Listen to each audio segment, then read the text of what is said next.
Okay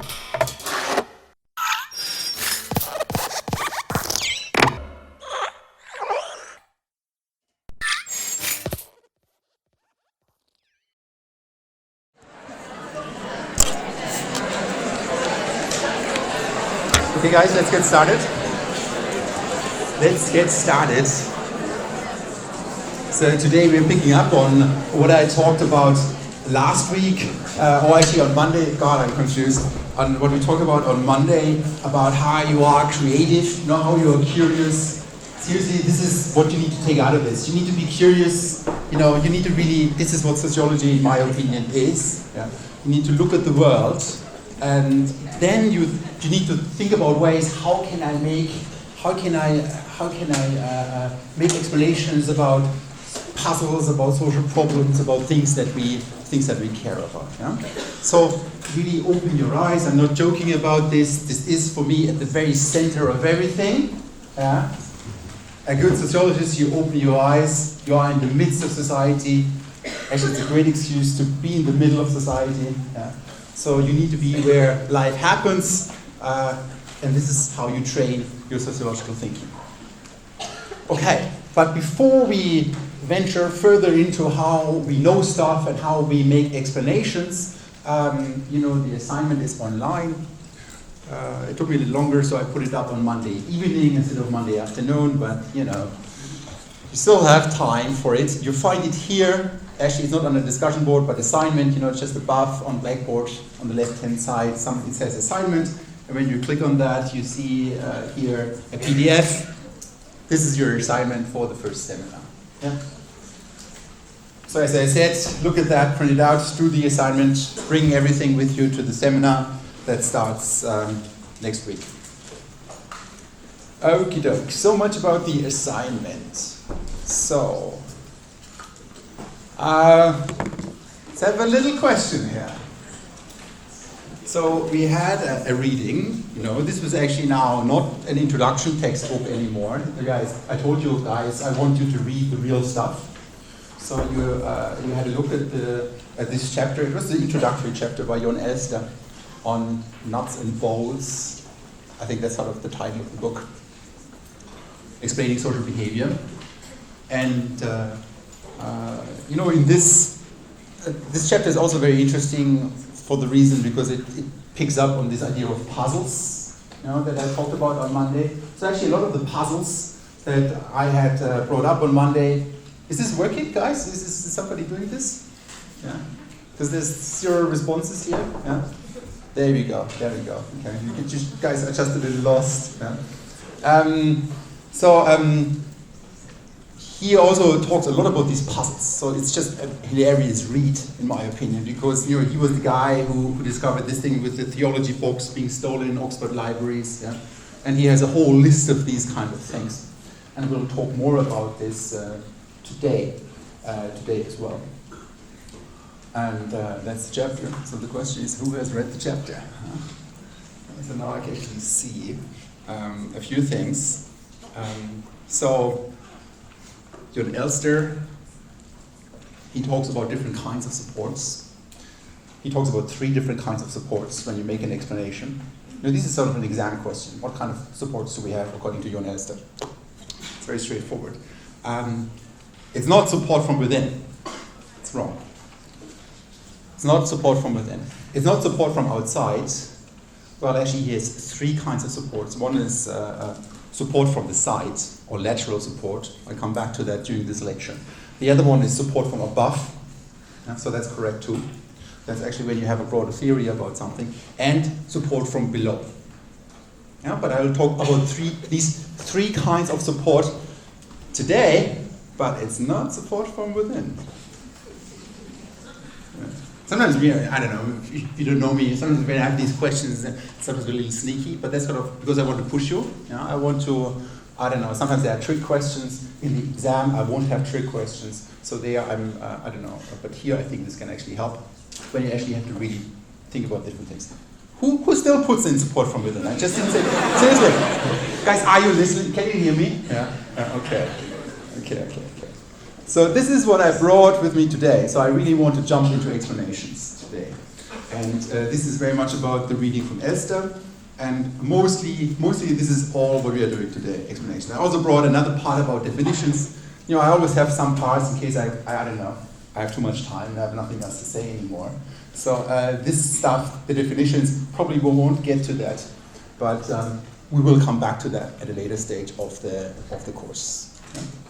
But the big thing today is about explanations. So last time we talked about knowing stuff, you know, and then setting up your question, and now how do we go? How do we have strategies about answering our questions? Yeah?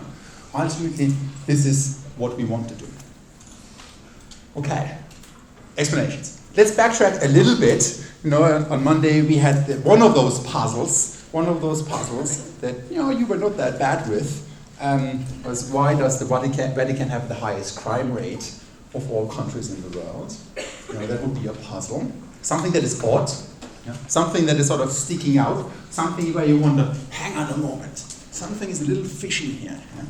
And why is that such a good starting point for sociologists? Well, because it really helps you think about the things that underlie this, right?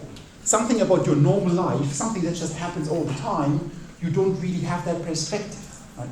But when you kind of see some difference, that's sort of what kind of sticks with you. That sort of sticks out with you. You know, for example, you know, I lived in many different countries, and when I go through these different countries, I observe lots of cultural differences. You know? And I come to Ireland, I sit in the bus, you know, I come here to UCD, I come with the bus to UCD, and you know, and everybody says thank you to the bus driver. It's the first country I experienced this. I just thought, what the hell? Did the bus driver do anything today? I don't know. Did I miss something? Is this great that there was no accident today? Or, you know, something I realized, hang on. But this is sort of this moment where I'm slightly startled, right? So I'm thinking, okay, yeah. And then I kind of look around me and then I say, okay, or sometimes even worse, I think the first time the bus driver said thank you to me and I didn't say thank you to him. Yeah? Because those guys, I wonder how many times do they say thank you a day? Yeah? Must be 1,000 times. Yeah?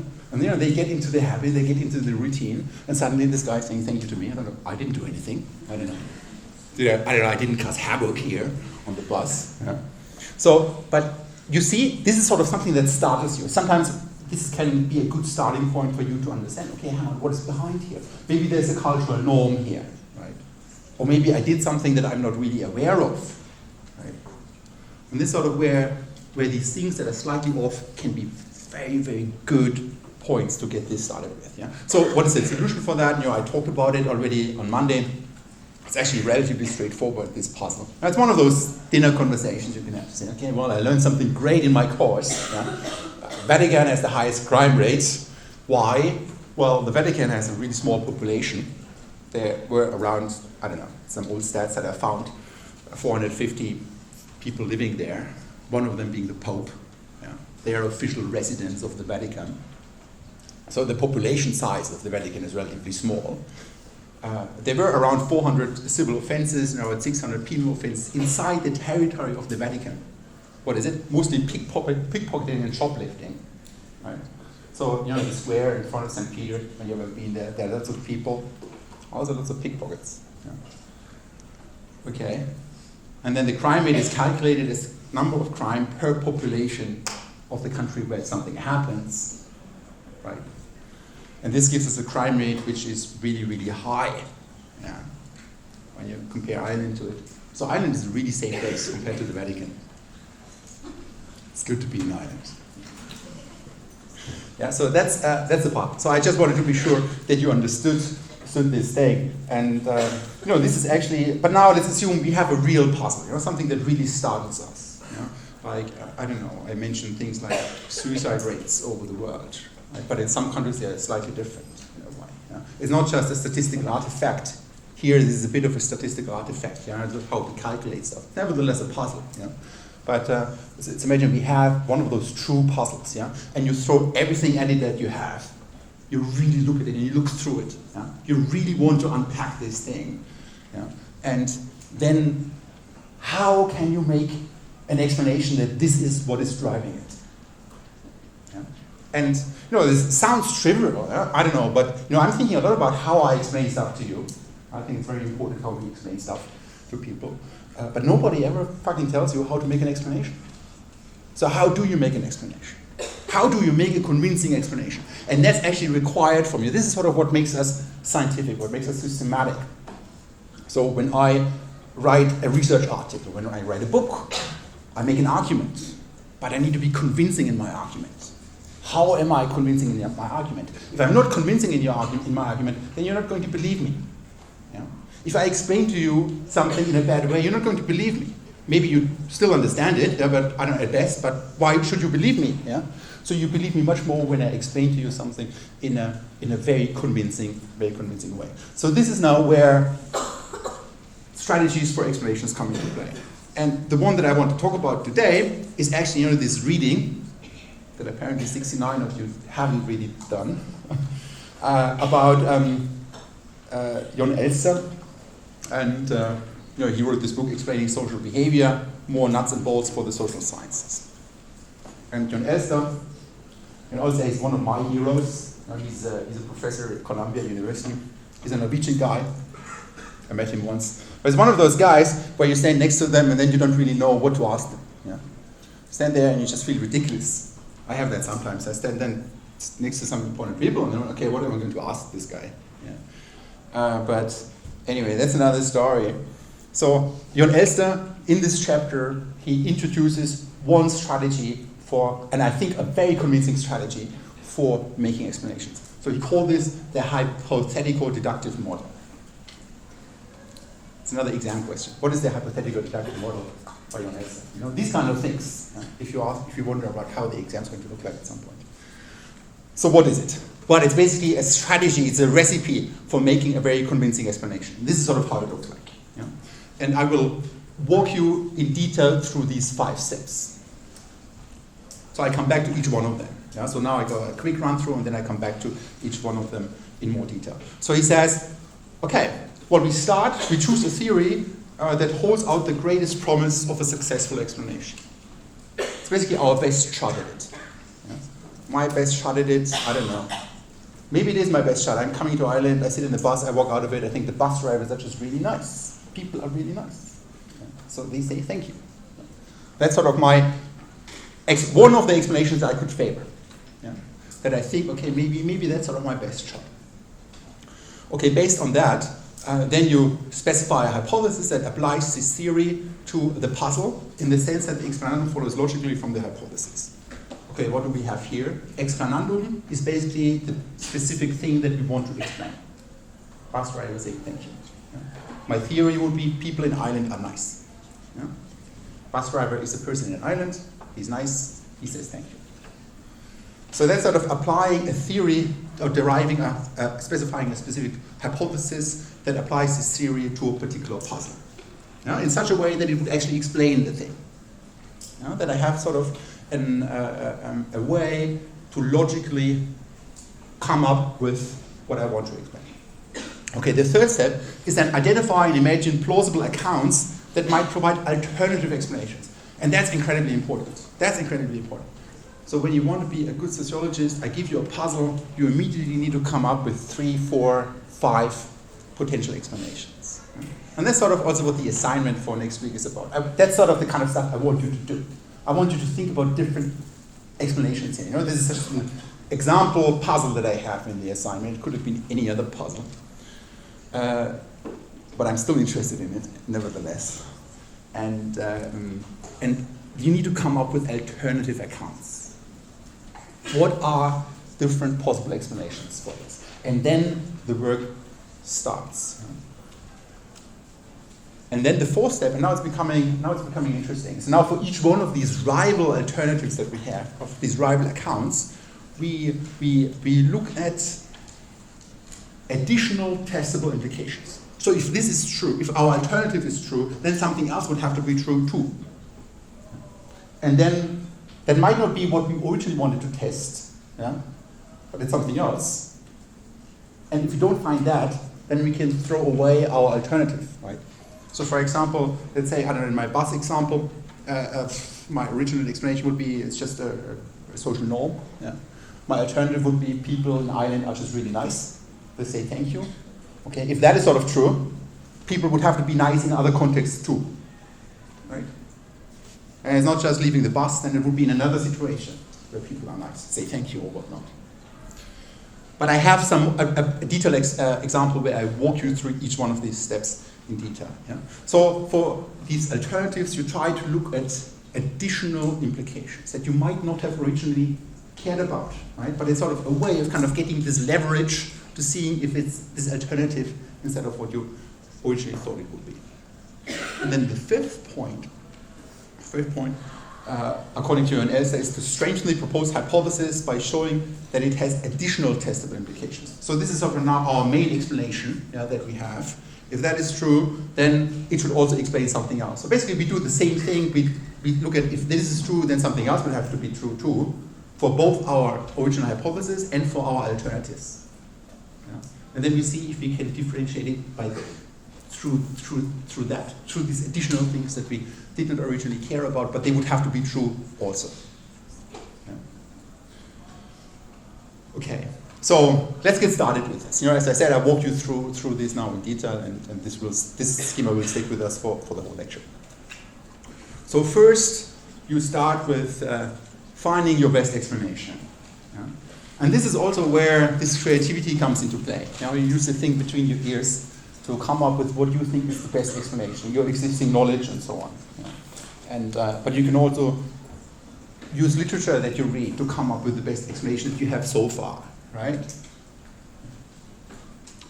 Or as I said, just open your bloody eyes and look at the world. So this is the first step. Find your best explanation. And then you find alternative explanations.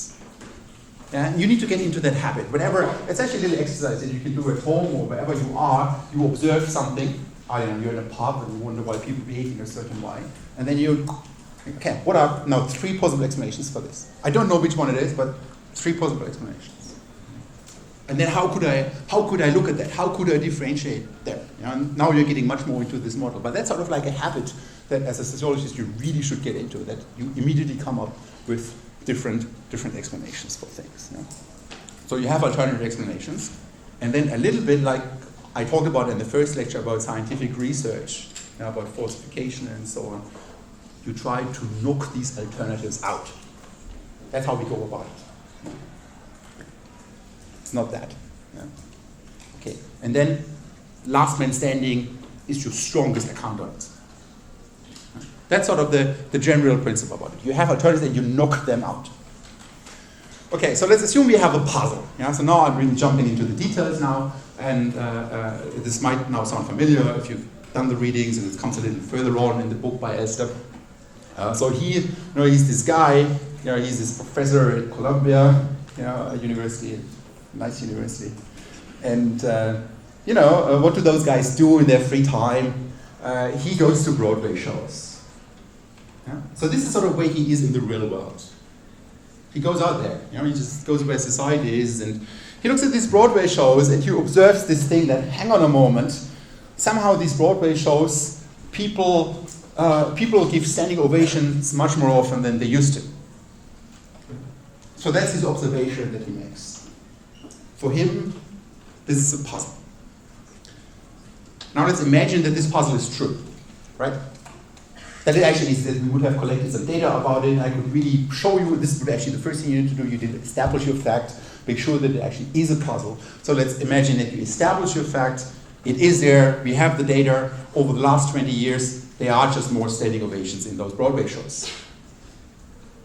What are possible explanations for this? Yeah. Before we jump into this, now I actually want to use this as an example for you guys to actually come up with these things. So let me use 2 minutes of the lecture right now, or 3 minutes, where you talk with the person next to you and you discuss 2 possible explanations for this puzzle. Yeah? Okay, go ahead.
aber now let me ask what did you guys come up with?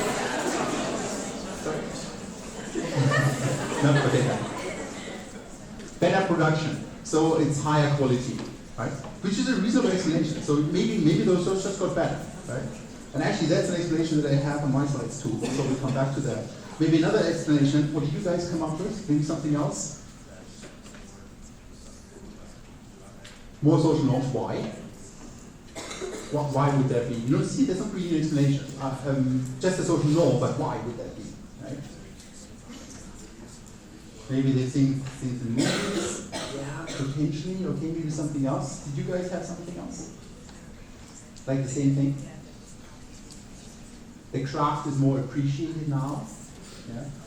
Oh, actually, it could be. We could string something together like that. You know, maybe, I don't know, nowadays musicals have just a higher value because people spend time doing, let's just face it, these banal things on their mobiles and whatnot. You know, they do all sorts of other things that they keep themselves busy with. And then a musical maybe has a higher value just because it takes more prominence in their life or something like that. Yeah? You could probably make a more general argument about maybe the same thing holds for books nowadays. Yeah?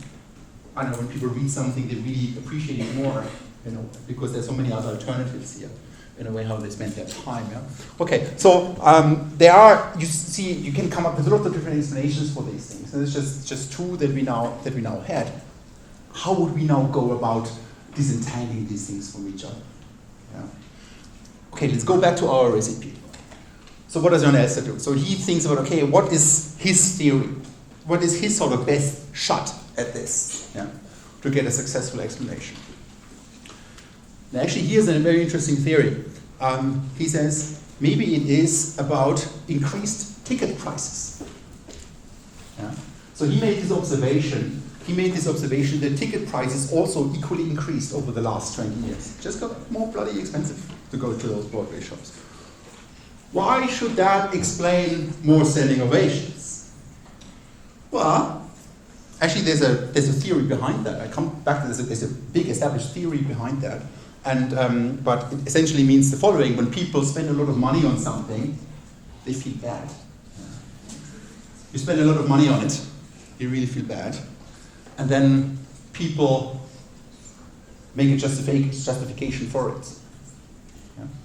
An example would be you pay a lot of money for your education here.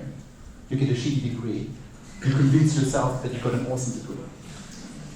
Well, that's kind of funny because if you buy that argument, your degree is not that shitty. You know, so you learn something from this course. But anyway, so you get the point. So it's about readjusting your mental assessment of the thing. And actually, in the literature, this is called the theory of cognitive dissonance. Yeah, it's Leon Festinger, he's a social psychologist that used that. But I come back to that. So that's sort of now his best shot at it. Yeah? So he describes it in the following way: I shall consider an explanation in terms of the rising prices of Broadway tickets.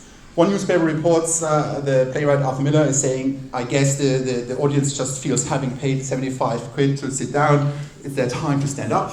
I don't mean to be cynic, but it probably all changed when the price went up. When people have to pay $75 or more for a seat, many cannot admit to themselves that the show was poor or mediocre, and that they have wasted their money.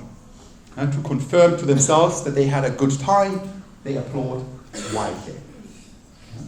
You see, this is a perfectly reasonable explanation. We could have taken another one, one of that we heard. But now let's stay with this one. This is sort of now Elster's best shot at it. Yeah. Okay, what is sort of the next step? The next step is specify a hypothesis that applies the theory to the puzzle. In the sense that the explanandum follows logically from the hypothesis. You see, Elster had this bigger idea about feeling bad when you spend money for something, a lot of money for something, and then you kind of, I don't know, justify it to yourself. You convince yourself afterwards that it was good. You see, this is much bigger than just a Broadway show. This is sort of a general theory that we have. And now he applies this to this particular case, to the explanandum, that there are more standing ovations in Broadway shows. Yeah? How does this work? So this is sort of what we want to explain. More standing ovations. We call that the explanandum. Yeah? That's what needs explanation, what we want to explain. And the thing to explain it, or we call that the explanans, whatever explains it, are increased ticket prices. Yeah? And then this is sort of how it looked like. Tickets prices go up because of that. We have more standing ovations coming up. And in between, we have this, what we call the mechanism, or this kind of stuff that in my research I push a lot. We need to have the connection to get from the one to the other. Yeah? Okay, so this is sort of the most favorite explanation that he has here. But let me move on, because what could happen, there could be lots of different explanations to get from the one thing to the other. And now this is sort of where the third step in this model comes into play.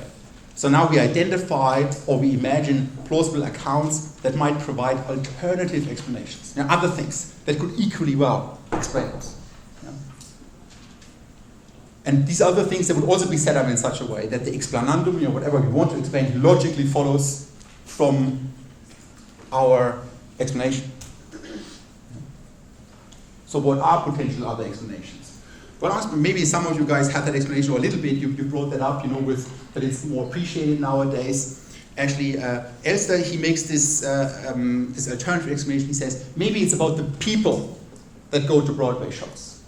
Maybe nowadays there are different kinds of people that go to Broadway shows. Maybe the people nowadays that you find in Broadway shows, they are just easier to impress. Why could that be? Well, maybe because they're not these New York snobs anymore, but now people from all over come in. So maybe people from New Jersey come in and they watch a Broadway show. Or some tourists have never been to the opera or to a musical and so on. They go to New York, they go to see a Broadway show. So it's a different kind of people. So Elster makes his argument it is about people from other areas. He uses New Jersey as the example. They come in, and let's face it, those folks are just a little easy to impress. Don't watch this show. If you don't know it, you didn't miss anything. Seriously. You just didn't waste your time, like other people did. Okay, so the alternative explanation would be that the audience is easier to impress nowadays, and because of that we have more standing ovations. It's a perfectly reasonable alternative explanation. Yeah. I think that's equally good as the one that we had before with the increased ticket prices. But you see, it's very different, and this is sort of where your creativity comes into play, right? So as a social scientist, you really need to be creative at this step, to think about what else could have driven what you observe. Another argument that we had, actually, the first person, you mentioned that, it's about quality. Yeah. Maybe those shows just became better over the last 20 years. That's possible. Yeah. Maybe those shows just became better, and there's actually objectively more reason to give standing ovations at the end of the day. So this is how this explanation would look like, this alternative. Yeah? Shows just got better, and that explains more standing ovations on the other side. So you see right now we already have 3 different explanations, and I don't know which one it is, but now the work starts. How do we disentangle them from each other? Okay, how do we go about this? So now we have our main hypothesis, and we have these alternatives. Okay, now Elster, this is now his 4th step. Now he says, for each of these rival accounts, refute them, each one of them, by pointing to additional testable implications that are in fact not observed. So what does that mean? Well, basically it means that if it is one of those alternatives, then let's look at what else would have to be true if that is the explanation, right? And then what else would have to be true can be all other sorts of things. So what else would have to be true if people nowadays are just easier to impress? What else would have to be true if those shows just objectively got better? Besides the standing ovations, right? And now this is where we come in, and this is sort of what Elster calls support from the side. Now he calls it lateral support. You think about additional implications. And actually you'll see we'll do this both for our alternatives and for our original hypothesis. Yeah. So we venture off, instead of just looking at the relation between increased ticket prices and standing ovations, we look at what else would have to be true if our theory that we used so far to explain this is there. Right? And then we also look at what else would have to be true if it's one of those alternatives that we talked about. So what else would have to be true for the Jersey Shore argument? Remember, the argument was that there's a different audience and they are just easier to impress, and that is why we have more standing ovations. And actually behind the argument was, okay, well, there's now people that don't come from the city, they're sort of snob, they are sort of blasé in Manhattan, those guys, but here you have people from outside coming. What else would have to be true? Well, now we introduce this distinction between the city and the rural area, maybe. Yeah. So let's take a Broadway show and let's take it to the countryside.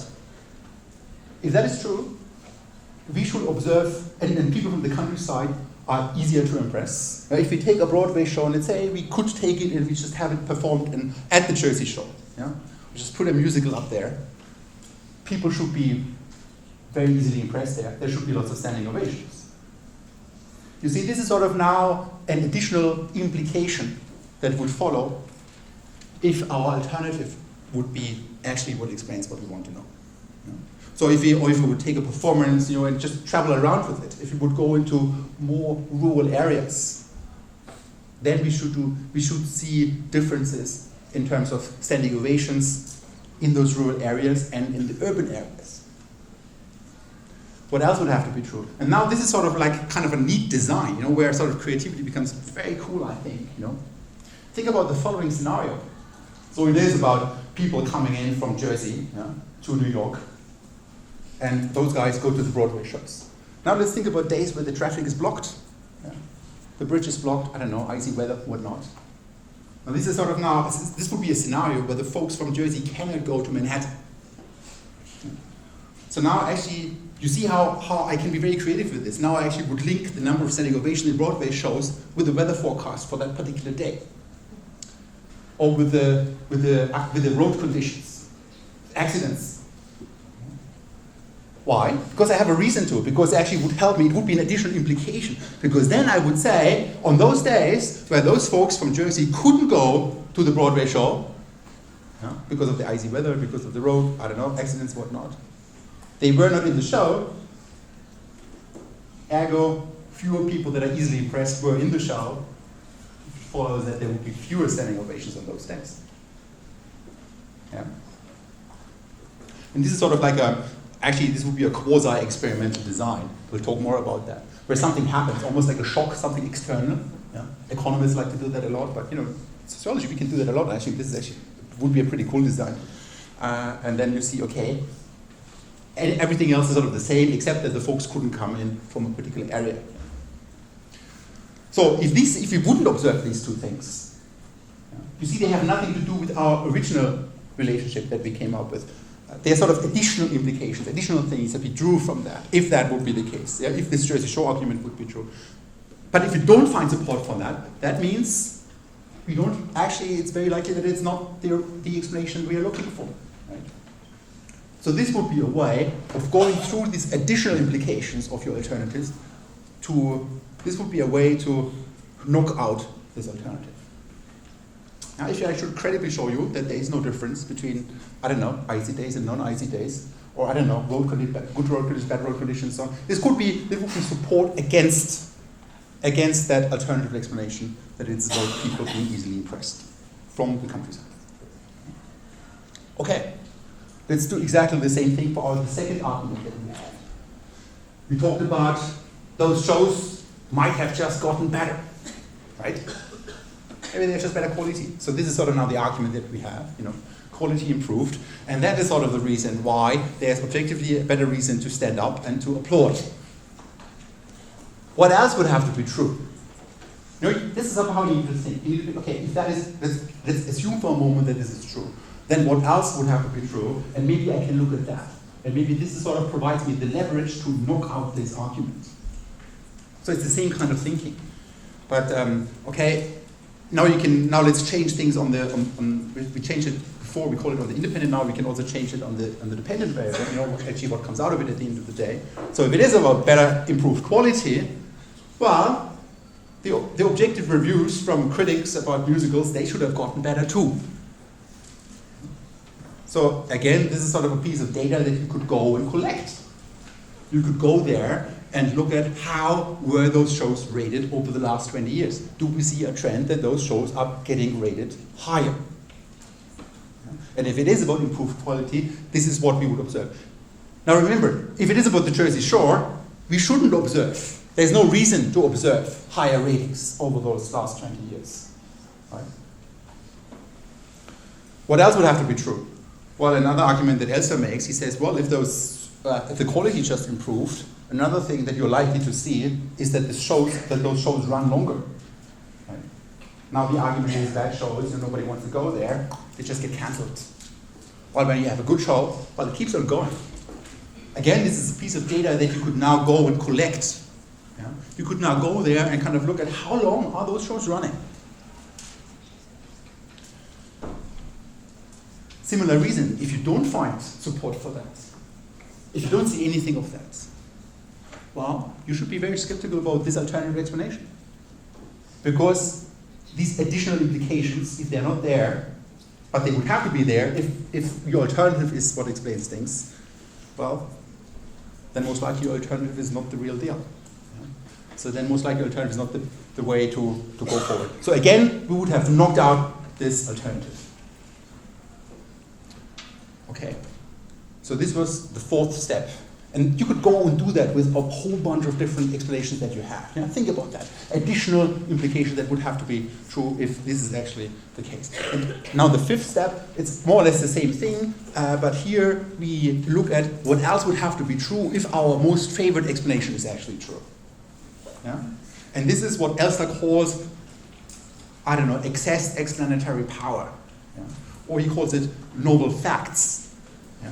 So if it is really about increased ticket prices, what else would we have to observe? And then we can go and look at that. But it's the same idea. It's the same idea that you think about additional implications, and then you look at if you can find that or not. And this is what Elsa calls support from below. Yeah, when you find some more support, some additional implications for your main explanation that you have, for additional implications that you have. Okay, let's walk through that. So we have higher ticket prices. That's sort of like the standing favorite right now. What else would have to be true? Well, actually, if it is all about ticket prices, then let's look at those shows where the ticket prices did not increase in time.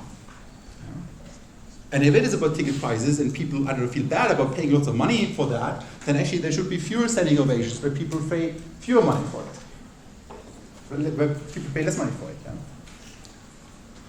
An alternative, or another implication that would follow from this. Well, sometimes you have companies, they give away free tickets and so on. Yeah? You get a free ticket. Let's say we give free tickets to people in a Broadway musical. Then people shouldn't feel bad about it, because they didn't pay anything for it. So again, we would then expect that we see fewer standing ovations when more people get free tickets. Yeah? So, and if we do find that kind of makes us more confident in our original explanation that we had. So, in that sense, the last man standing, this is sort of your best shot at it. And that's sort of how we go about that. We look at all the alternatives and we try to knock them out, and then we believe in the last man standing. Okay, let's talk about the third one. It's called support from above. Third from above is the following. So we have support from the side, we have support from below, and support from above. Support from above is, okay, we have our explanation here now. Higher ticket prices lead to more standing ovations. Support from above is when you have a well-established, a credible theory already out there. Something that kind of makes a lot of sense. And as I had mentioned, in this particular case, there is a well-established theory. It's called the theory of cognitive dissonance, introduced by this guy, Leon Festinger. And basically it says in a nutshell that when there's internal dissonance among our beliefs and values, right? When we're sort of like in conflict with some stuff, our natural tendencies as humans is to reduce that dissonance through a mental readjustment. You pay a lot of money, you feel bad, you convince yourself it was an awesome show. Yeah? Actually, I have a little comic for this. Yeah? So, this is a very general theory now. And this is, you see, it comes from above. So, let me read that out. So, this guy having this job interview, and the boss asks him, "Why should I hire you as my consultant?" And then the little dude says, "I use my special process of cognitive dissonance to improve employee morale." How does it work? Well, and then the guy says, when people are in an absurd situation, their minds rationalize it by inventing a comfortable illusion. Okay, so he goes to this employee and says, isn't it strange that you have this dead-end job when you're twice as smart as your boss? And then he goes on, the hours are long, the pay is mediocre, nobody respects your contributions, and yet you freely choose to work here. And then the employee says, well, it's absurd. No, wait, there must be a reason. I must work here because I love work. I love my job. So I like to think that I love my job, but I don't know. Maybe it's because we are badly paid. But anyway, so you get the idea of mental readjustment that we have here. Other cases where this actually works, right? Let's say people smoke and they know that smoking is bad. Well, they kind of readjust it in a certain way. They say, well, lots of other people smoke. Smoking is probably not as bad as I think. It's a mental readjustment between this conflict, this dissonance that they have. Or people are forced to lie. You know, you believe that lying is bad, but you're forced to lie. So what sometimes happens, actually, that people start believing the lie to reduce this dissonance that they have. Yeah. So we can be very comfortable in this when we have some more support from above, you know, in a more general way that we then can apply to this particular setting. And you know, these are now these three forms of support that Elster provides us with. You know, support from the side, or it's called lateral support sometimes, support from below, and support from above. So this is in the reading. Okay, guys, reading for next lecture. It's on Blackboard, and get ready for the seminars. Thank you.